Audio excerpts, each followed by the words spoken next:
Are you looking for brilliant CPD that is inspiring, illuminating and impactful? Well, Inner Drive's training is evidence-informed, engaging and makes a real difference.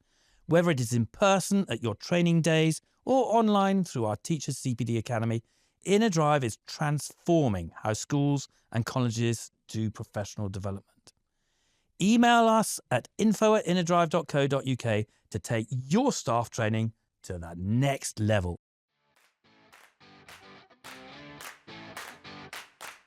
Hello and welcome to Inner Drive's Science of Learning podcast with me, Bradley Bush, the podcast where we'll discuss the latest and greatest cognitive science and educational studies. In each episode, we will talk about 3 studies. Some are seminal, some are recent, all are illuminating. Because we believe that there is gold in the research, and if we can make it accessible and put in front of the right people, i.e. you, our lovely listener, it can be transformational in the lives of students. When we talk about a key cognitive science principle, you will hear the principle ping. And when we discuss the nuance of application, you will hear the nuance noise, which today sounds something like this. Yahoo! Today, I'm joined by the one and only Daisy Christodoulou, talking all things AI. Daisy, welcome to the pod. Hello, great to be here. How you doing? Yeah, really good, thanks. So before we dive in and start talking about some really interesting AI studies, I should actually tell you, and I don't think you know this, you were part of the inspiration for our podcast. So I've known your work for about 10 years or so, but we only first kind of met, put it 18 months ago or so, at a research ed in Belfast. And we were sitting there, I don't know if you remember, over lunch, and we were talking about AI. And I was worried I was going to make your head explode because I was basically just asking lots of dumb questions. And it was just really interesting because we were joined by some nice people around the table. Peps McRae was there, Alex Quigley, Nikki Sullivan. And it just interesting kind of teasing out, especially with AI, something like the nuance and opportunities. And we thought we'd basically try and replicate that in each episode of the pod, basically. Brilliant, great to hear. So each episode is going to look at 3 studies. I think where AI is slightly different before we get into it is I worry in terms of research, it's like good peer-reviewed research takes about 18 months to do. You have to plan it, get the data, analyze it, ethical approval, all that kind of stuff. That 18-month lag time doesn't worry me too much around stuff like memory because like the brains aren't going to change, retrieval practice will be retrieval. The rate of change in technology, especially stuff like AI, means it's quite hard to kind of piece stuff together just from the research alone because some of the research is almost outdated by the time it comes out with the new improvements, which is a challenge for people like us if we're talking about being evidence informed, right? Totally agree. So in fact, when we were chatting that time you were talking about, it was Research Ed Belfast. It was, wasn't it? It was September, October, 2024. Yeah. Like I've completely changed my views on AI since then. But I guess that's one of the good things about research is like it gives you permission to change your mind when evidence changes. But I think you're right. There's actually a genuine issue with peer review and the time it takes. And actually, I think it is not just AI. I think it's a lot of other things too. Right. I think it takes 18 months to get something out to publication. That is a problem. And to my worry in this space, and maybe I'm being a bit too harsh here, I think there's a lot of the kind of crypto vibe in some of the stuff I say about AI. Is like crypto is always promises of the future, right? And clearly digital currency is going to be more of a thing. But if I go out today, I still can't buy a pizza with Bitcoin. And yet I see something similar with AI. So there's always this talk about it's going to revolutionize education. In 2 years, it's going to be completely different. And you go to your, normal practicing teacher, what are you going to do tomorrow that's going to be significantly different? Sometimes a bit more awkward silences, actually, a little bit, I think. Definitely. I think the crypto analogy is probably a good one. Yeah. And I think it's probably a good one as well because I think there's a lot of grift. Yeah. Agreed. But I guess you would say, the underlying blockchain technology is a real thing. Yeah. The underlying LLM architecture is a real thing. We can definitely debate and argue about the impacts they're going to have. Yeah. But there's something there to debate. Yeah. It's not just pure smoke and mirrors, I guess.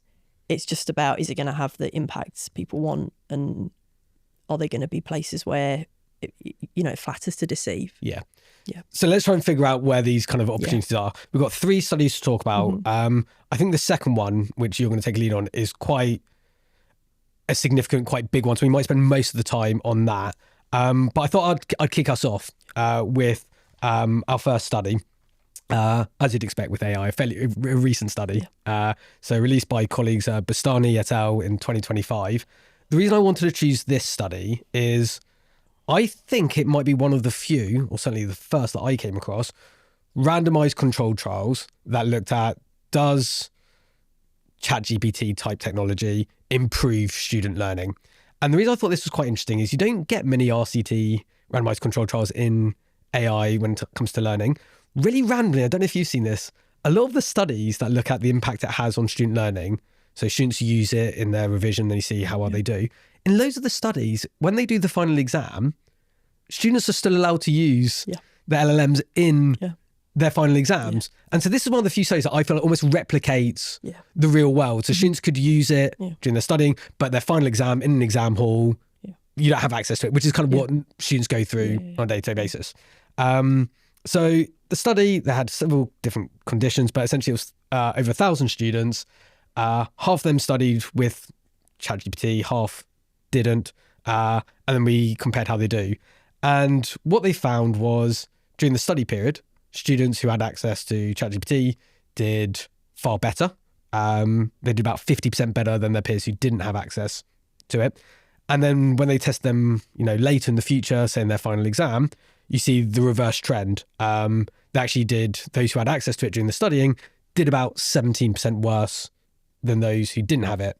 And the reason I find this quite interesting is if you look at most cognitive science studies that compare like a good versus a bad thing, for want of a better phrase, like retrieval practice versus restudying, interleaving versus blocking, you see a similar pattern where doing like something in the short term makes you better, but in the long term makes you worse. And it seems to be these were the results from this study. And the second thing I thought was interesting in the study, and I'd love to get your thoughts on, when they dug into some of the detail, the students who used ChatGPT during their studying, the most common prompt that they used was what the researchers call ask for answers. And the least common prompt was what they call ask for help. What's your kind of take? And I guess your experience and from what you speak to schools a lot about AI. Yeah. Definitely. So look, I agree with you. This is an important study. Yeah. And it's one of the better ones out there. I think what's also really interesting is, as you say, in a world where you've got all this new technology coming down the line and it can be quite hard to set up studies, you also want to be looking at some really basic foundational principles of learning to guide you. And what I like about this study is I think there's two basic foundational principles which it kind of reinforces and which are important to know about.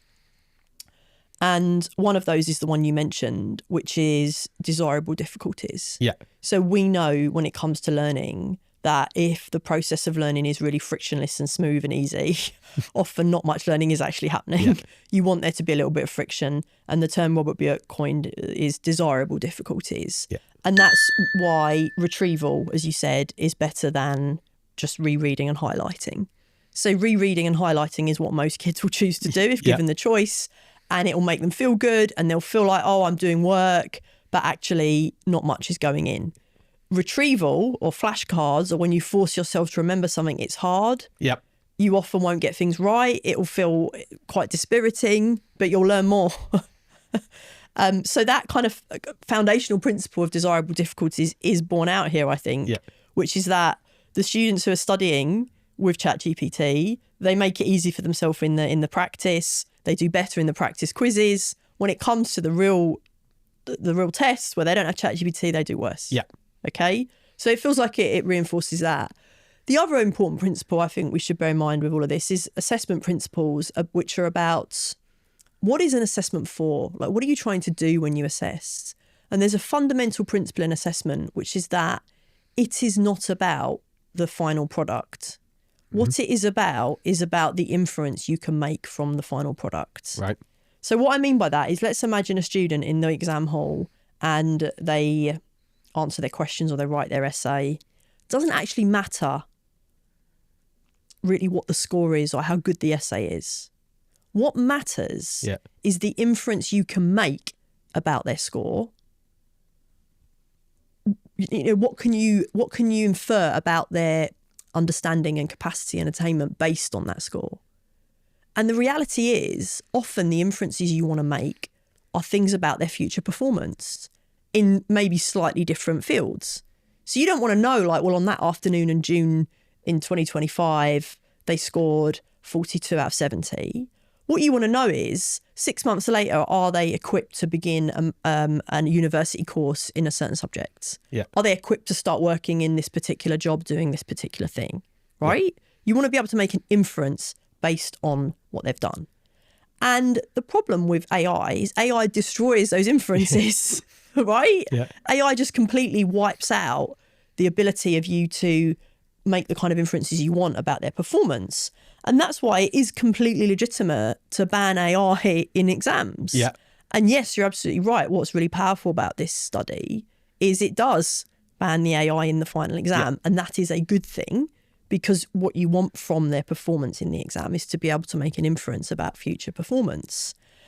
So I think, yeah, it's one of the better studies out there. I think it's telling us that ChatGPT is not going to be something that is really going to help students revise well or practice well or learn well, because as it says, what is the most common thing students do with it is they don't ask for help. They don't ask for, give me some flashcards. They don't ask for useful guidance. They just say, give me the answers. So on that note, and I guess we should probably distinguish between like AI and ChatGPT in terms of like, there might be a way in the future that AI is used really well for learning, but in terms of in the current format of ChatGPT. So on that, how students use it then. So whenever I've told teachers about this study, I get one of two responses, right? And I'm not actually sure where I sit. I think I know, but I'll see where I'll let you go first. The first response is they go, students who used it do worse in their final exams, so therefore we should discourage students from using it. Like this thing in its current format is making them learn less or perform worse in their final exams.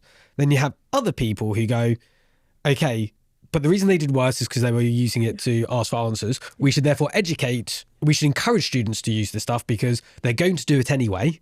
So therefore, maybe we have this moral responsibility within schools to teach students how to use it better.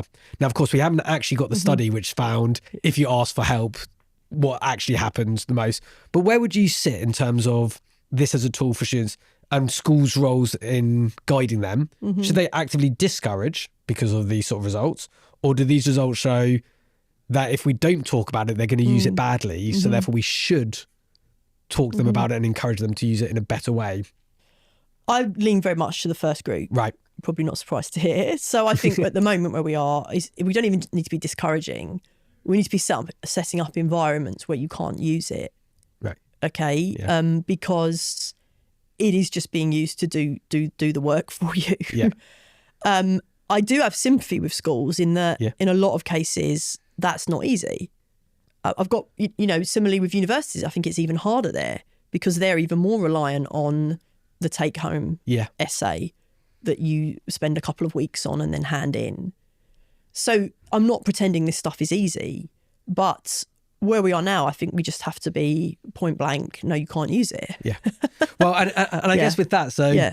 They're like, of the big MIT study recently that got kind of a lot of headlines. I actually thought a lot of the headlines were slightly looking in the wrong places. But one like little detail from that study was they found students who used it for like their essays. I can't be like over 80% of them within like an hour couldn't remember one sentence from their essay. Absolutely. And I don't know how you get around that. Like I don't know what advice you can give that gets around that problem. Exactly. So look, I think in the short term, we've got to be quite a hard line. We probably have to do some, universities in particular and upper secondary, do some quite difficult reorganisation of how we structure assessments. I think there's then an interesting medium to long-term question of, look, this technology is here. Are there ways we could engineer it to be more useful in teaching students to learn? Are there kind of open source ones systems we can develop that are a bit more constrained, locked down, that don't just give you the answer? I think there are interesting things there. And I have been quite impressed with a recent trial that Google and Edie did. Saw that one, with Craig Barton. Yes. I was very impressed by that, where they were getting the AI to act, a large language model, to act as a tutor. Yeah. And to have conversations and to not give the answer, to prompt with questions. So, yes, I think there are ways we could look around that. But in terms of just letting kids loose on an LLM, I don't think it's enough to just say to them, and you mustn't ask for answers. But that's not going to work. If anything's like, if someone ever said that to me, exactly, that's the first thing. Right. Yeah. And the problem with all of this, the problem with what I'd call like these naive methods of sort of AI guidance, which are just say to the kids, don't ask it for answers. The problem with all of those is, like, how do you police them? Yeah. And not just how do you police them, but even if, you know, your policing works with 80 to 85% of kids, it only has to not work with a chunk of them. Yeah. For the kids who are following the guidelines and not using it for answers, start to get annoyed. Yeah. Because they realise the other kids are doing it, and you end up in a race to the bottom. And you end up with a situation where even the kids who don't want to be cheating and do want to be using it right, end up using it wrong. Yeah. So you have to have, it has to be more than just don't use it like this. There have to be more kind of guardrails in place.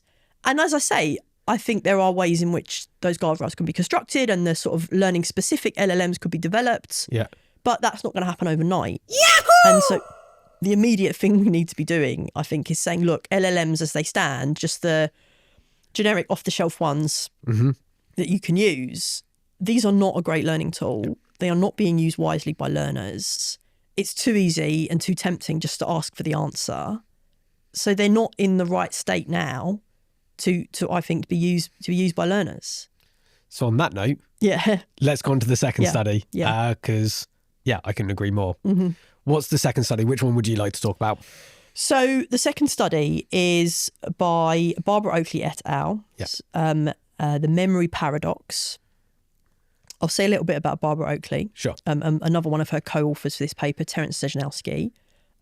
Barbara Oakley and Terence Sejanowski have developed, I think, one of the world's most popular MOOCs, and it's called Learning How to Learn.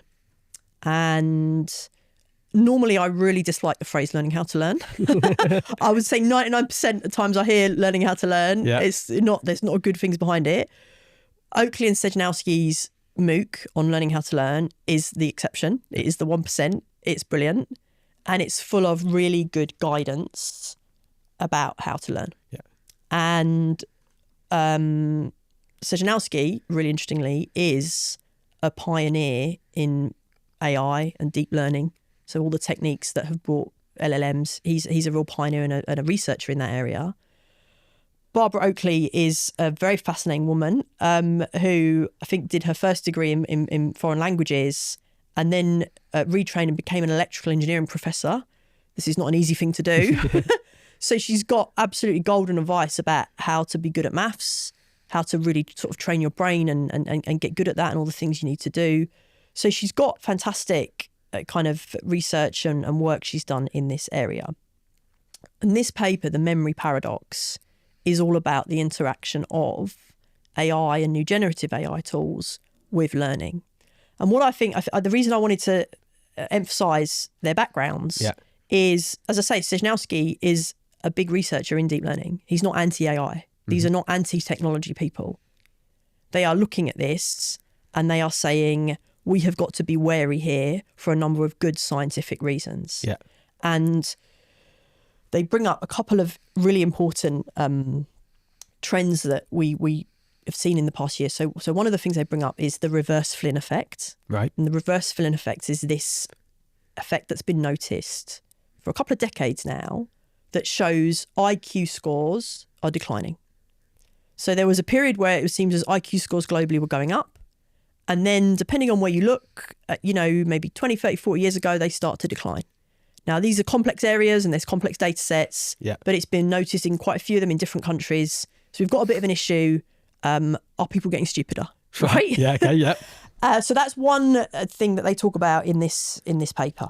The other thing they talk about, really important concept, and we can maybe discuss this in a bit more detail, the idea of the cognitive offload. Yeah. And the idea of the cognitive offload is that when a technology comes along that does something for you, you will stop doing it yourself. And then the risk is, again, to be really blunt, you just get stupid. Yeah. Because the technology is doing it for you, and you get cognitive atrophy.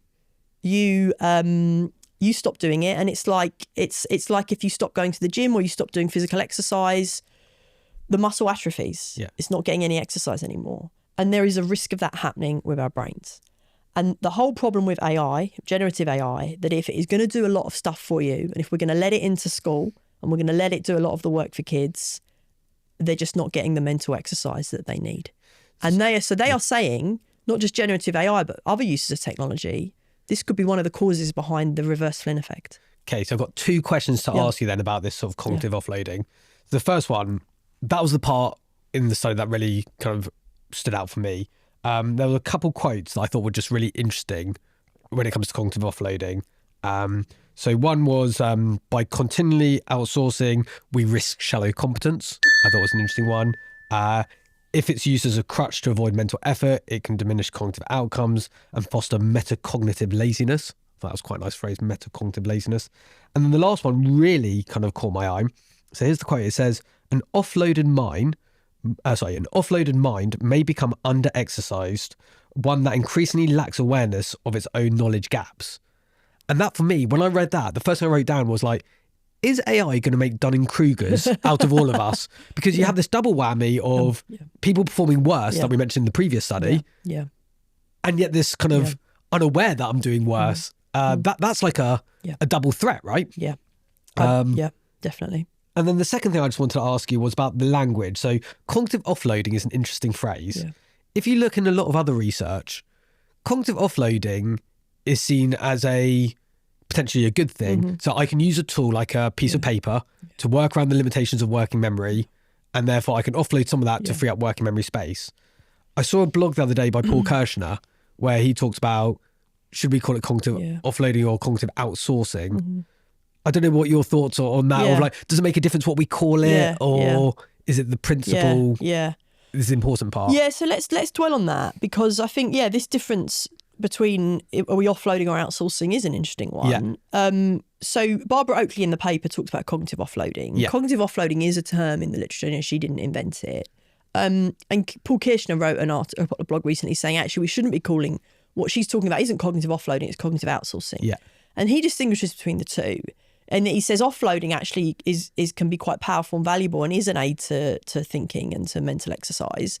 And he would say it's maybe you get a maths problem and you write it down. So a pencil and paper is a cognitive offload, and almost it's the pencil and paper function as an extension of working memory. So you don't have enough space in working memory. You pop it down on paper, you hold it there on paper, and the pencil and paper, in a sense, writing it down is helping you expand that limited working memory capacity.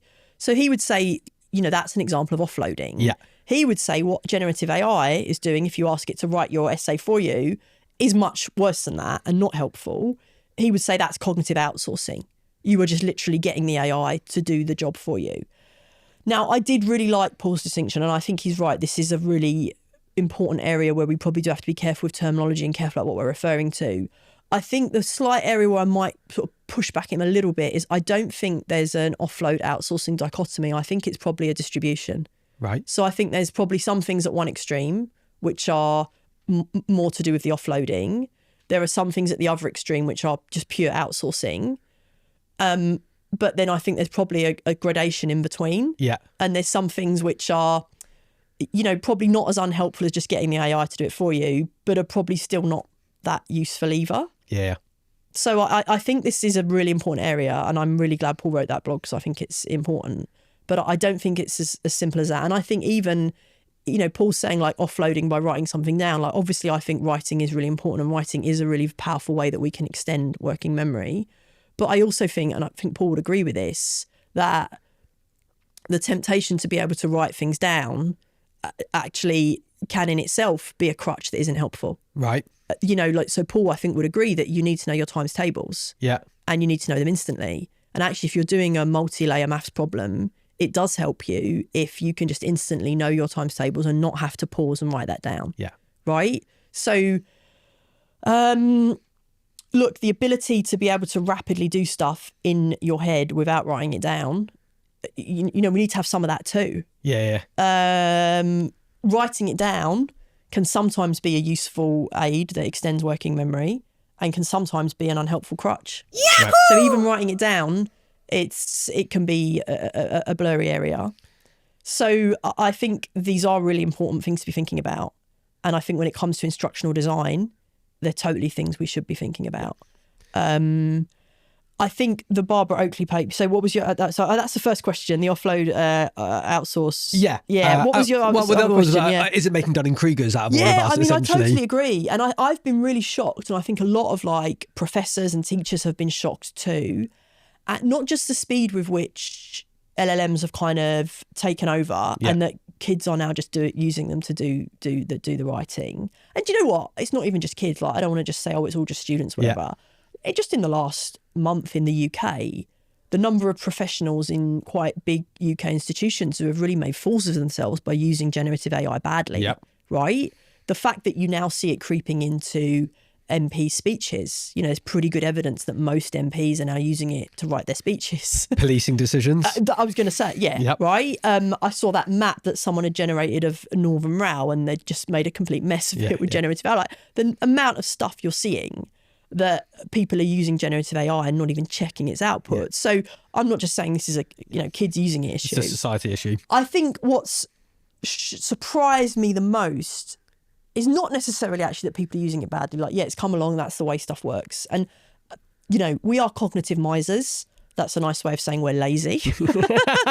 People will default to the lowest effort option. Yeah. Like, that is a reality. You need to be honest about that. It might sound a bit cynical. That's life. I think we've seen that proven over the past year.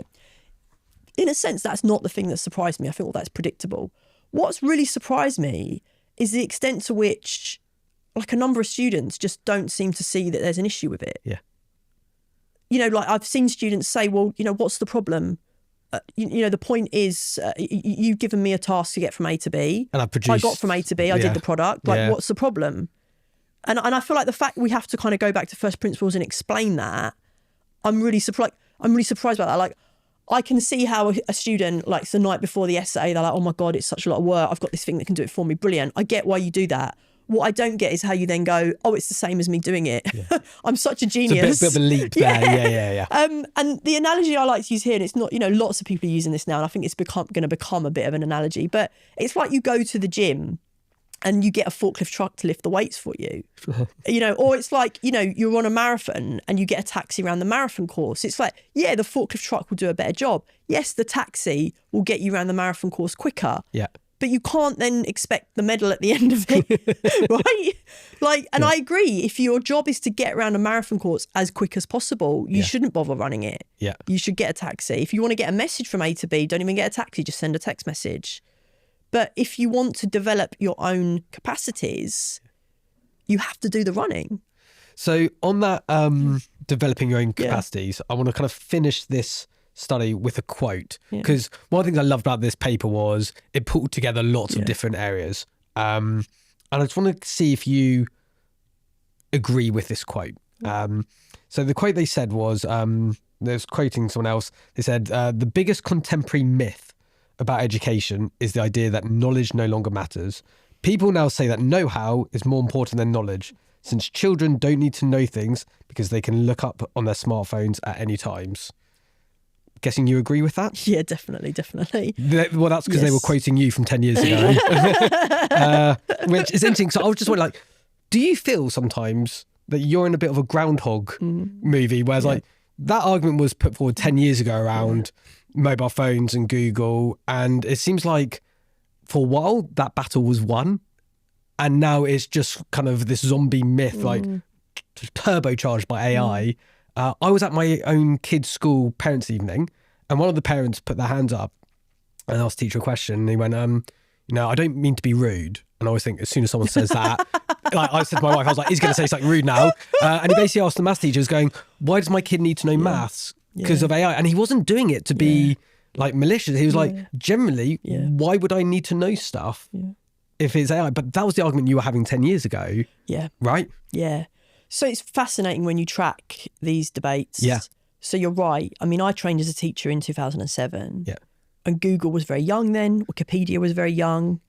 And all of the kind of dominant ideas when I trained were, look, we need to be de-emphasizing factual knowledge because kids have got, and the smartphone had just launched. Yeah. Kids are going to have smartphones in their pocket. They can look up any facts. You don't need to know facts anymore. And that was really, really a powerful idea when I trained.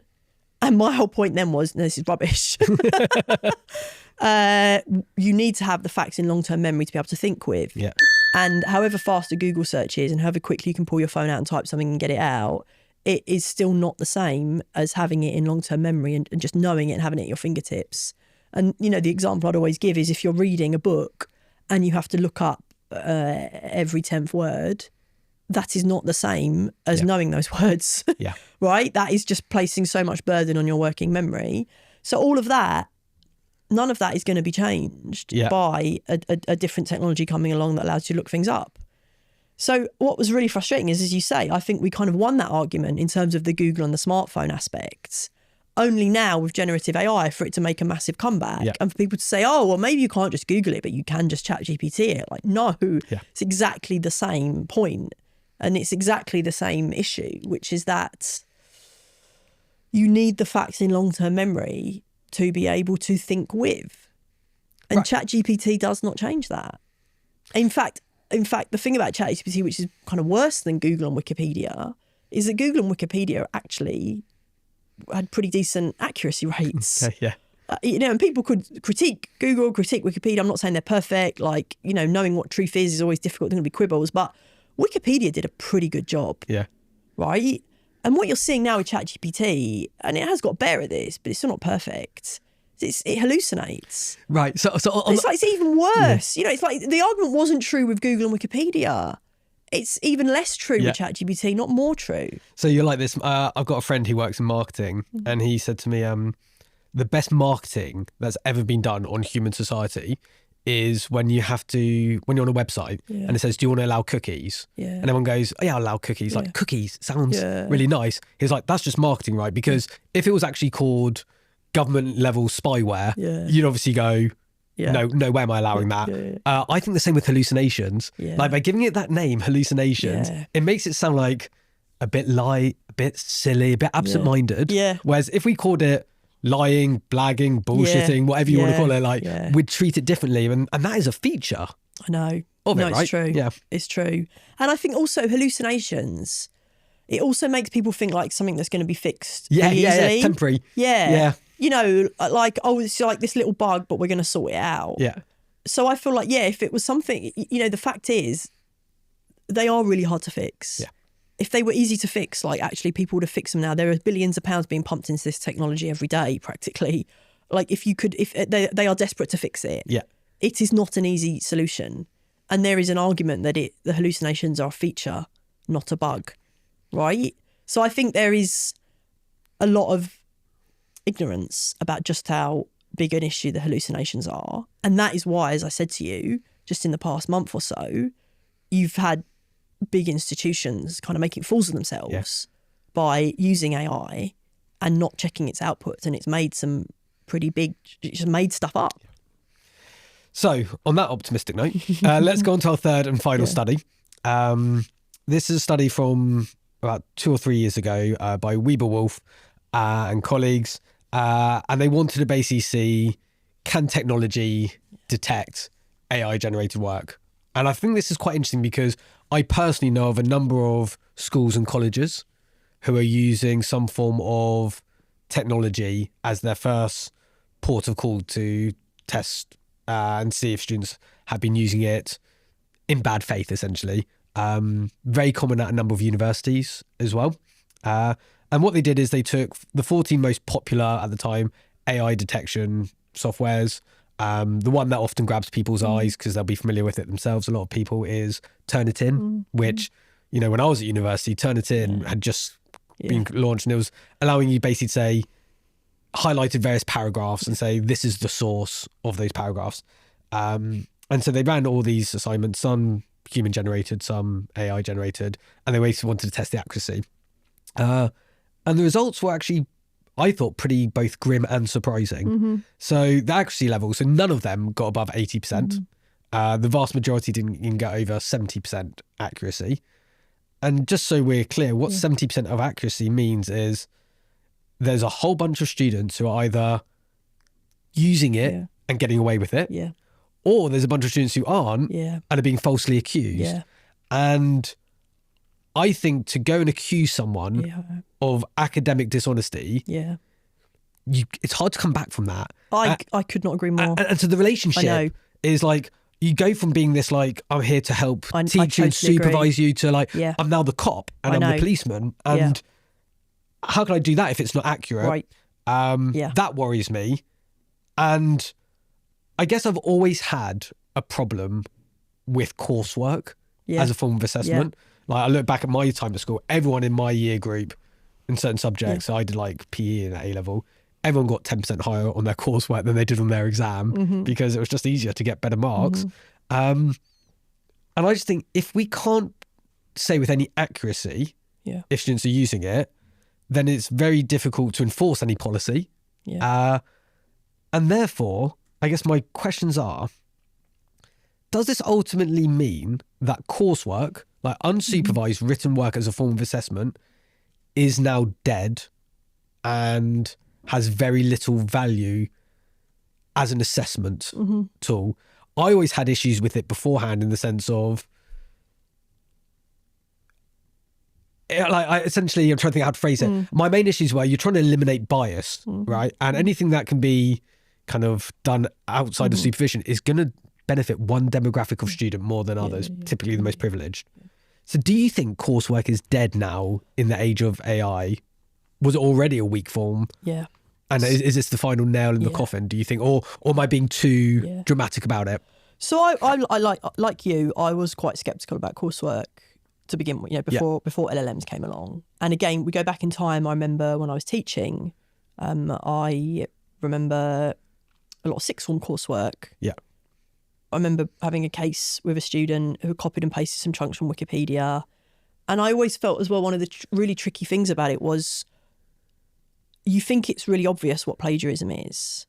But a lot of students would say, well, look, I was just referring to a bit of Wikipedia. And they would want to know, well, how much can I quote without, without it being plagiarism or whatever? And there would be things that I would just think were obvious and stuck out like a sore thumb. And actually they would be like, well, what's the problem? And actually you'd sometimes send it back to them and say, look, you need to rewrite this. And they'd like change a couple of words. And they go, well, there, I've rewritten it. I've changed a couple of words. Did what you said. I rewrote it, And you actually end up in this quite difficult sort of philosophical situation where you're like, well, at what point is that enough? And that was why I was always quite keen on exams, because it just gives you quite a bright line of like, well, if you are capable of producing it in the exam, then we'll say it's not plagiarism. And now I guess you could push it to extremes again and say, well, what if they've just memorised Wikipedia before they go in there and regurgitate it? I get that, but that's much less likely. So I was always wary about coursework to begin with. And I think LLMs have absolutely killed it stone dead. Yes, they have. And I think this study here is really important. And you are absolutely right to flag up. People always think when they look at this kind of thing, they think, oh, how many of the plagiarism cases does it spot? And that is important. But arguably more important is the false positives. So not the how many plagiarisms did you spot, but the how many innocents did you accuse unfairly of plagiarism? That is a really big deal. And as you say, one wrong accusation like that is so corrosive. That's a really big deal. And we're saying that these systems are just churning out 10, 15% of false accusations.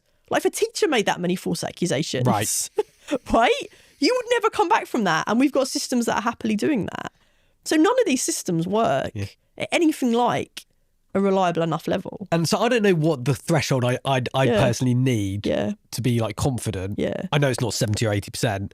The big irony for me is I've sat through so many presentations over the years where people have talked about 21st century skills. I know. The massive irony is none of them saw AI coming. Is part one. But the other one being 21st century technology has now made 19th century assessment more important in society now. I know. We're going back to handwritten in-person exams invigilated by a human being. It has to be, right? And then the argument I often hear is, so I hear that coursework might help some learners. I worry that we saw what happened during COVID, basically, when with teacher assessed grades, like the inflation wasn't evenly distributed.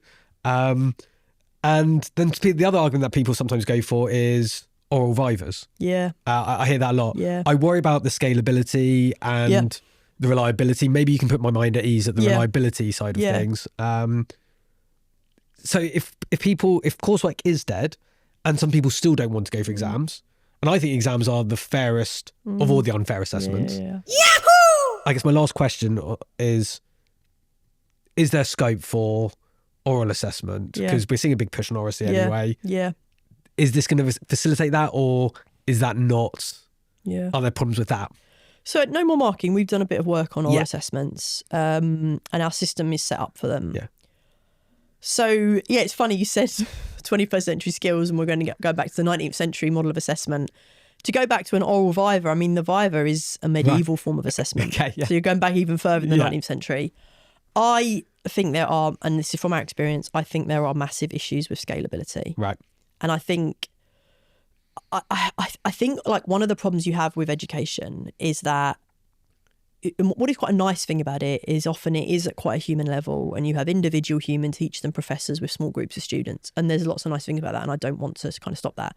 But I think what that can be is can then end up misleading people as to like how big the actual overall system really is. Yeah. So there are 8 million children in schools in the UK alone, right? Yeah. There are about 600,000 or so sitting exams every summer. They will sit an average of maybe 8 subjects each. Each subject will have a couple of papers.